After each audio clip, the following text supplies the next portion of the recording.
Good morning mga boss. For today's video, gagawin natin ng review or first impression ride itong ating gagamitin na 400 na Falcon. So, ang may gawa nito ay ang FKM. Ito yung dating Fecon, pero ngayon ay Flying Knights motor ang ibig sabihin niya. Napapanood ko sa ibang vlog to na napakaganda ng review kaya hiniram natin. Magra-ride tayo, solo ride. Susubukan natin kung ano ang performance ng Falcon 400. Ang ating nga palang gloves na gamit ay ang ating Sphinx gloves. Alright, start na natin. First impression ride. Ito ay sinakay ko sa sasakyan, kaya ngayon ko pa lang ito sasakyan. At seat height agad. Sa height ko na 5'7", flat footed ako. Kabilaan. So kayang-kaya ng mga 5'5" to. Tiptoe ng konti. Tara, ride tayo. Aba, ayos ah. Andito pa lang ako sa village namin. Siyempre yung unang arangkadang sakay, as in hindi ko pa ito nagagamit kahit konti. Hindi ko man lang iniikot. Ang lakas ah. Iiwan ako. Okay, sa highway tayo. Alright, papasok tayo na expressway. Ito nga palang motor na to, dalawa yung option ng design ng panel. Ayun oh. Ayun, dalawa. So, mas type ko to. Alright, go. Siyempre 400cc to oh. Ipasok sa natin sa expressway para ma-feel natin na big bike yung dala natin, di ba? Entry level ng cc no, 400, pasok na pasok. Expressway gaming. Takbong 75. Okay. 90.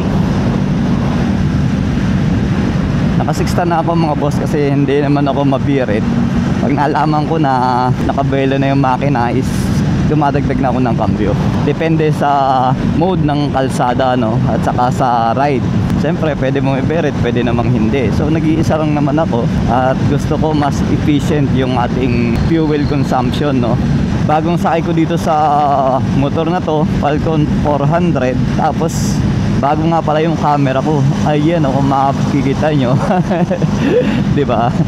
Bagong gamit. Tingnan natin kung yung resolution maganda. Hindi ko pa kasi nung alam din ng settings ng camera. So papunta tayo ngayon ng Tagaytay. Try natin na magbawas ng cambio.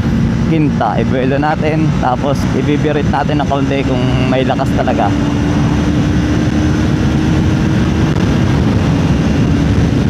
$140.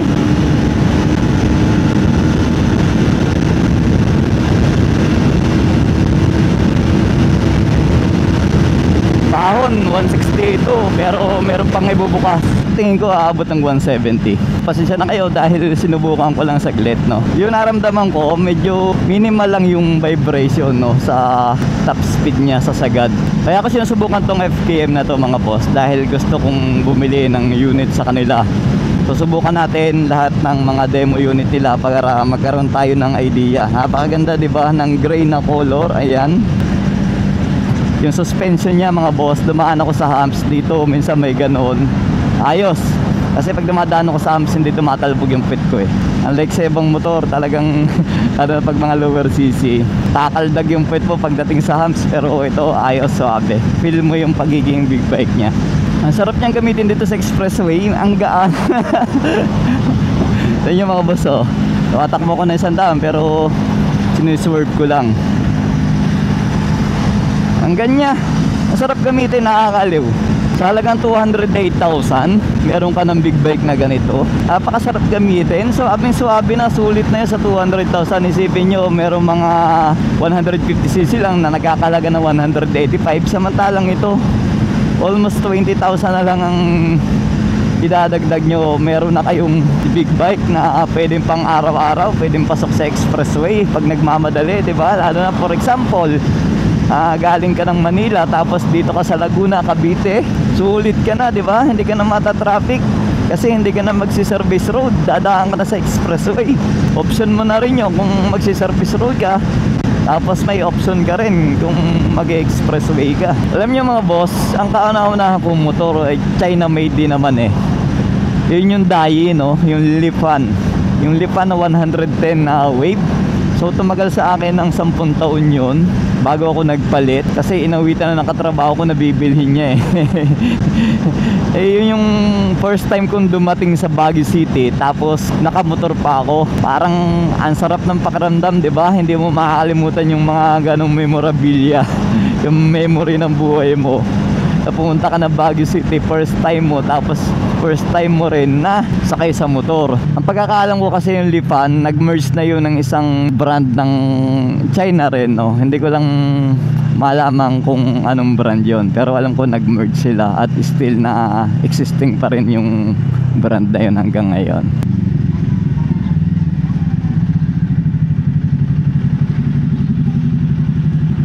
Ma'am, naditi kaya yung daan ko sa sa Alabang? Wala ma'am yung card kasi hiram ko lang to Pwede ma'am mag-gas na lang ako? Wala na kasing load, sir Sir, dinadala yan wala po kasing cash dito, sir. RFID lahat. Dapat RFID.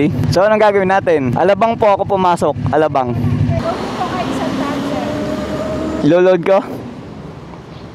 Kaso lang, pabalik ni mamaya, wala na naman yung load. 200 na. May utang siyang 193. Ganon. Ay, kulang pa. 100. Hindi, 300 na. Makakapasok na ako niyang pabalik. Sige. So ayun mga boss, yun ang mahirap sa nanghihiram ng motor, no? Katulad nito, may RFID, tapos negative na yung laman. Ay siyempre, para hindi tayo maabala, kuhanin na lang natin yung account number, tapos loloadan natin. Yun nga lang, no? Sinolder natin yung utang nito dati na 193 pesos. So pasok naman tayo ng Calax. Tingnan natin sa corner kung maganda, kung hindi magka-choppy. Ibig sabihin ko magka-chop-chop yung suspension niya, gumaganon.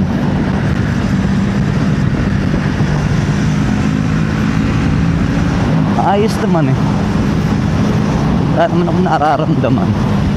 Ang ganda kasi ng body position niya mga boss. Naked yung dating talaga naka-upright position. Dito naman sa kanan, testing. Ayos. Suabe. Natatakbo ng motor na to 2,300 pa lang. Batang bata pa. Baka isang chainsaw pa lang to Itong Calax, mapapansin nyo nanginginig yung aking boses kasi hindi ito ispaltado, pero swabe naman, di ba? Ina-absorb ng suspension, tapos kurbada po, di ba? Ang sarap. Kumpara talaga sa mga beginner, no, at gusto nyo mag-start ng big bike, swabe talaga to. Kahit ako mapapabili. Ang lakas ng response. Kahit nakakinta ka na, pag ginanon mo, ayun baahon pa yan sagad natin. Ayan, sagad throttle na yan.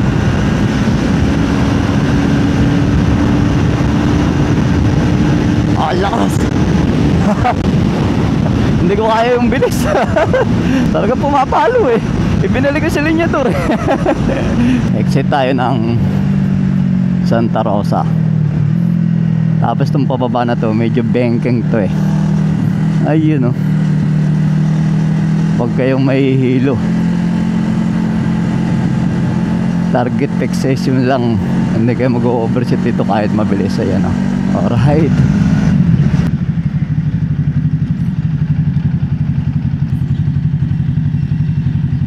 Okay, Santa Rosa na tayo, let's go. Ang sarap gamitin. Stroll lang tayo dito, Nearby in Metro Manila, gamit ng 400 na Falcon. Ang ganda pala na ito. Ayan, mapapansin nyo. Kurbada pero ang bilis. Ayun ko mga boss kung sanay lang talaga ako sa big bike na, pero para sa akin itong motor na to napakadaling mag-adjust, no? Kung saan makagaling na unit na motor, diba? Ako nga halos hindi na nag-adjust pagkasakay ko vlog agad, diba? Kasi nung kinuha ko to sa San Simon, Pampanga, kinarga natin to sa motor rack ng aking sasakyan. Kasi diretso na ako nung papasok at saka maulan. Kanina, kita nyo naman yung intro ko, basa yung kalsada. Kaya medyo late na tayo, umalis tayo sa bahay mga 7:15 in the morning. At saktong-sakto naman, pupunta tayo ng Palace in the Sky. tayo lang mag-isa.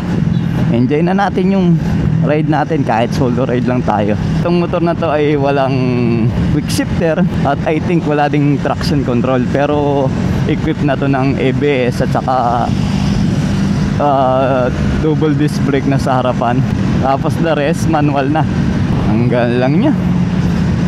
Parang pag akong tatanungin lamang lang ng 2 kilo dun sa radar ko sa bigat sa riding weight niya, no mga boss. Dadaan tayo dito sa shortcut sa tulay papunta ng Palace in the Sky. Wala, may stoplight. Okay.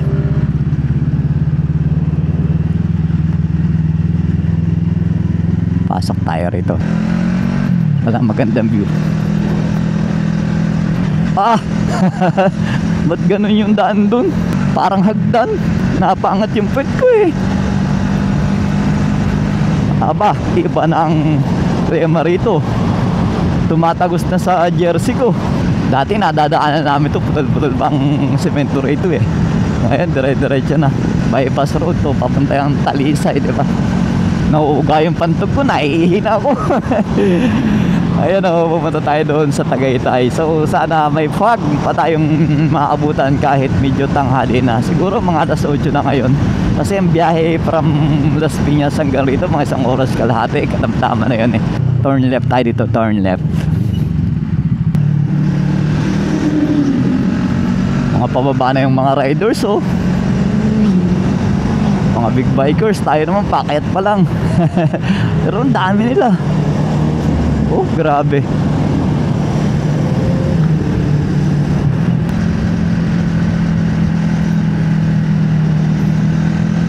Ang ganda sa cornering nito, no? Kahit medyo matalim yung kurbada, hindi mo ramdam. Parang hindi ka natatakot iliko, di ba? May fog pa. Suwabe. Kahit pa paano, di ba? Mapipil mo na nasa Tagaytay ka. Tapos kakain ka ng Lumi, Gutong Batangas, Pares. Try natin dyan mamaya pagbalik. Motorcycle, 20 pesos bayad tayo. Ayan malayo pa lang, pinaparan tayo.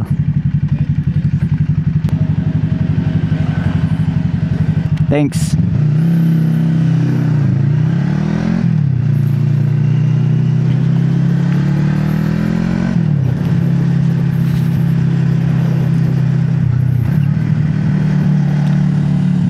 Ay sigon-sigo napakadaling iliko. Kayang-kaya ng sekunde.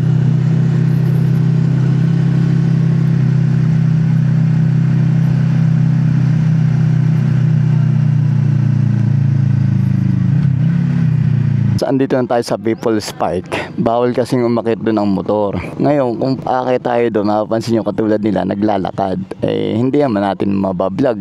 Sayang naman. So, dito lang tayo. Aakit lang ako saglit doon sa taas. Ipapakita ko sa inyo yung view. Makita tayo doon sa taas para makita nyo yung view ng Tagaytay.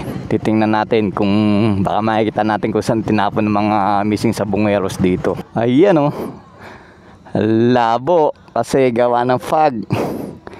Ang ganda sana kung doon tayo sa taas, di ba?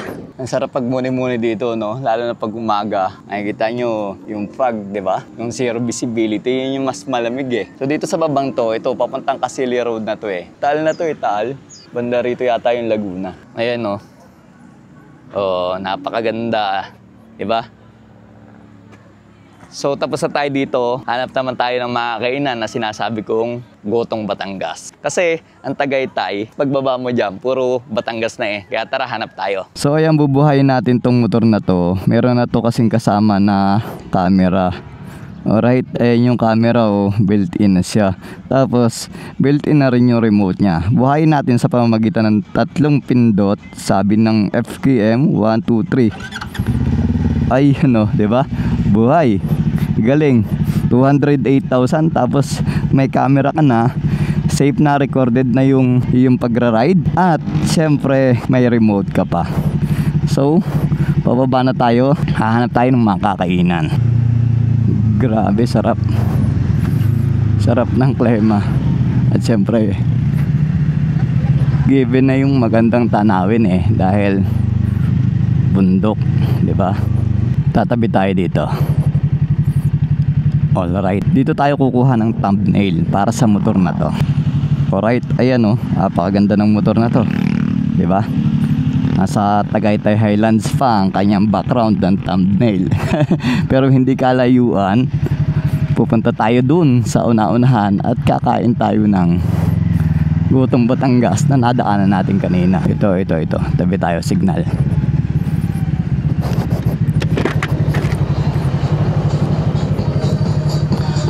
Kuya, available ang Gutong Batangas? Ayun. Saan ako pwede mag-park? Aba, parang kuweba pala to.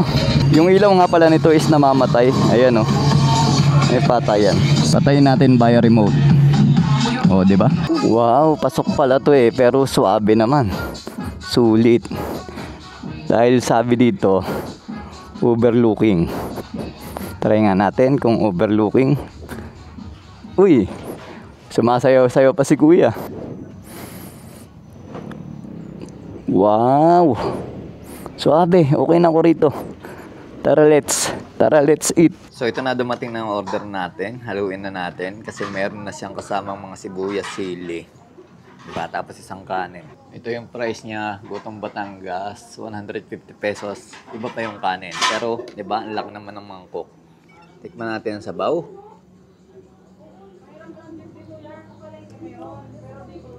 Sarap. Sarap talaga. Ito naman may laman, oh, diba?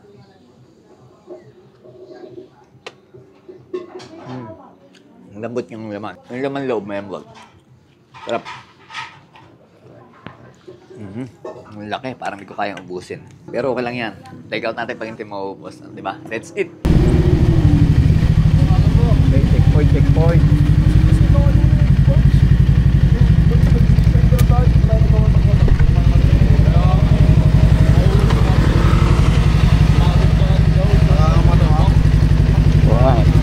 Yung may unit to ng FPM, yung bago ng FPM, binablog ko lang. Sa ano to Express. Oo. Demo unit to, teka muna, hanapin ko lang yung susian kasi yung worker dito. Ha? No? Salamat brother. Bali, binablog ko lang naman. Ako nga pala si Boss Vic. Boss? Boss Vic Vlog. Oh.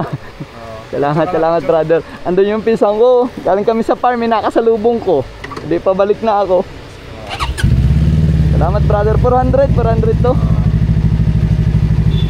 Eh, gagawin lang natin ng review. Salamat. Ang nangyari after natin kumain, buhay yata yung camera pero walang audio. Kasi napatay ko yung wireless na mic. Eh ngayon pupunta ako sa farm ng pinsang ko. Along the way nakasalubong ko sila. So pagbalik natin, na-checkpoint tayo. Hindi ko na nailibigay yung ORCR dahil nakita niyang 400cc, hindi na gasinong nag-interest na tingnan, no?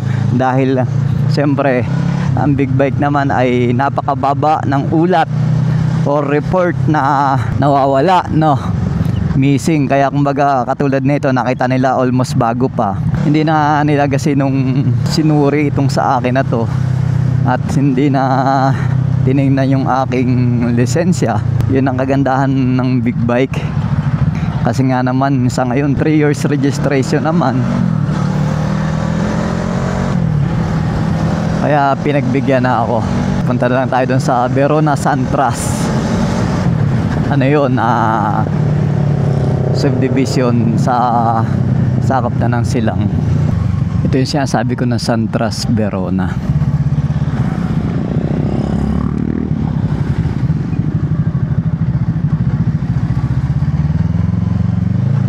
Right, ang laki ng entrada.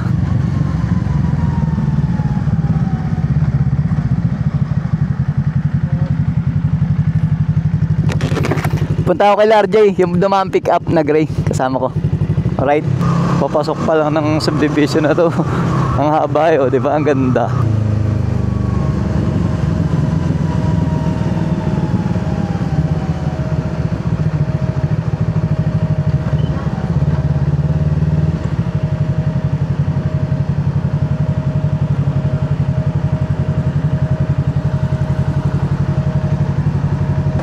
So ayan, malapit na ako ngayon dito sa bahay at dito ko natatapusin ang vlog ko. Ang verdict ko dito sa ating 400 na FKM na Falcon para sa akin ay sulit sa halagang 208,000. So beginner big bike para sa mga gustong magka big bike sa halagang 208,000 ay swabing-swabe na to. Walang gasinong init na nararamdaman ako kahit na ako ay nakamaong lang. At siyempre yung braking system maganda, yung suspension naka-inverted front shock at ayos naman, no. Kahit sa cornering, binabanggit ko naman sa inyo habang nasa ride, napaganda. Kaya everyone, masasabi ko lang, ride safe. Alright?